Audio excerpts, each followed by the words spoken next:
So today we're going to talk about something a little different. This is the sheet of paper that was basically my life for quite a few summers in a row back when we lived in Louisiana.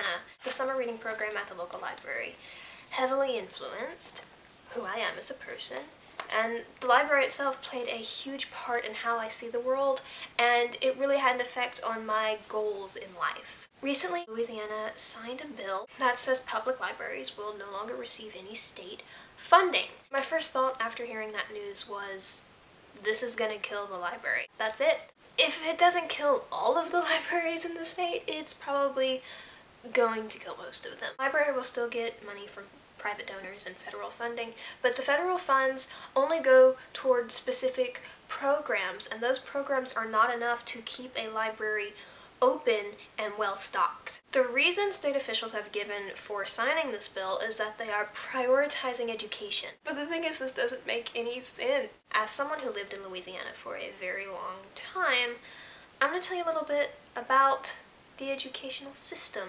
It's probably the same for most states, but I know it's definitely true for Louisiana. The school board chooses the budget of each individual school based on their scores after standardized testing.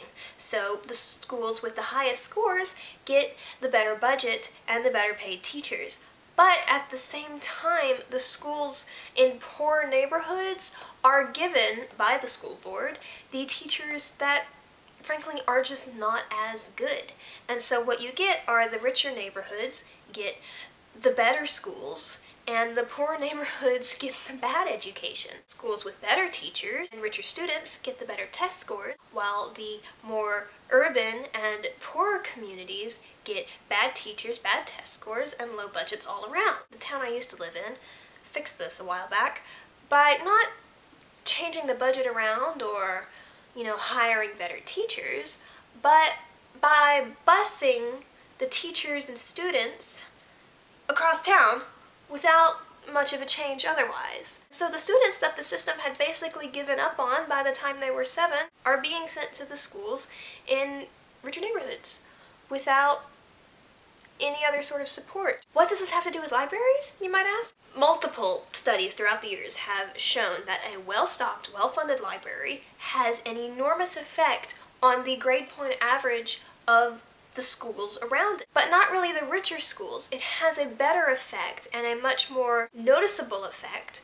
on the schools in poorer neighborhoods. And that is because this statistic makes me very sad. 61% of homes with children in the lower income tax bracket do not have children's books in their homes. As someone who knows what it's like to live below the poverty line, that doesn't have anything to do with the parents not caring. Books cost money, and to have books in your home, they either have to be donated or given or usually most of the time bought.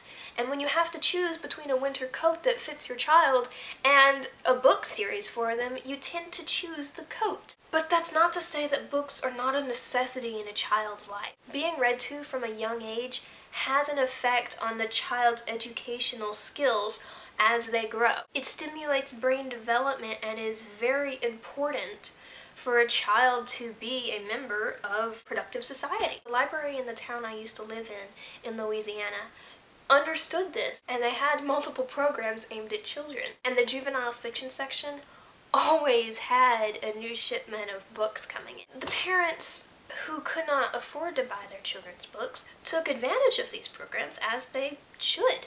There was a mother who took time off of work, earning money for food for her family, to take her children to the reading time so they could have an hour where they are read classics and new children's books, and so they could be in an environment where they could pick any book in the world that they wanted to take home. There was a family who came by like clockwork at least once a week, and the parents always encouraged their children to pick up at least 2 books that they had not read before. Parents care about the amount that their children read. Even if they can't afford books, they take advantage of the libraries to provide their children with that sort of education. Yes, there are parents who don't care about what their children read, But that doesn't have anything to do with poverty, that's just bad parenting. The people and families who need libraries the most are the people who cannot afford to support the local library. And federal funds do not go toward the library's bus that goes to shut-ins and impoverished neighborhoods. A library is needed for students in urban neighborhoods and poorer communities to have a place to study so they can put that extra time into their education. The availability of fiction and nonfiction books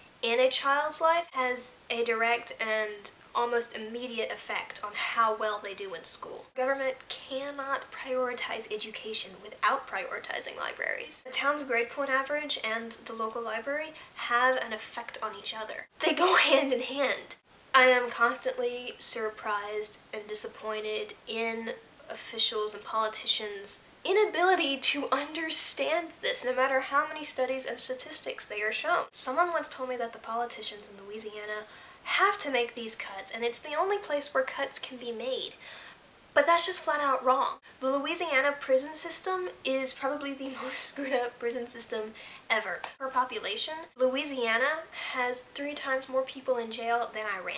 In Louisiana, jails and sheriffs are paid per person. Most of the jails and prisons are for profit, so there are millions of dollars going into extra long detainments for even non-violent crimes. Maybe Louisiana should get their act together and fix the prison system and keep tax money from going into the justice system that goes alongside with the prison system, instead of cutting the budget from necessary and needed libraries while claiming to prioritize education. That is seriously one of the stupidest contradictions I have ever heard from a politician. And yes, there are groups who work hard and head fundraisers for their local libraries, but they're usually made of book lovers and people who understand the importance of a library. If you're a millionaire watching this, please support your local library. And if anyone watching this wants to donate money to a charity or feels that they need to put in some time and effort, please take a look at your public library, because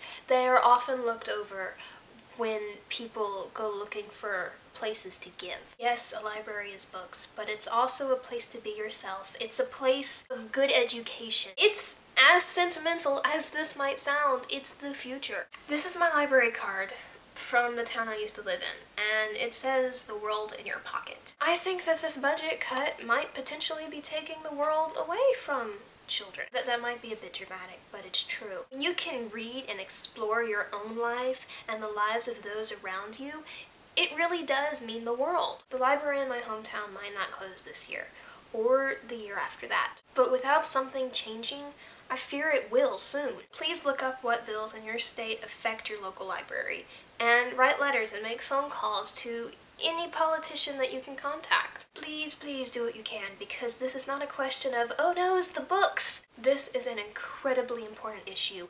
So until next time, don't forget to be awesome, and please support your local library.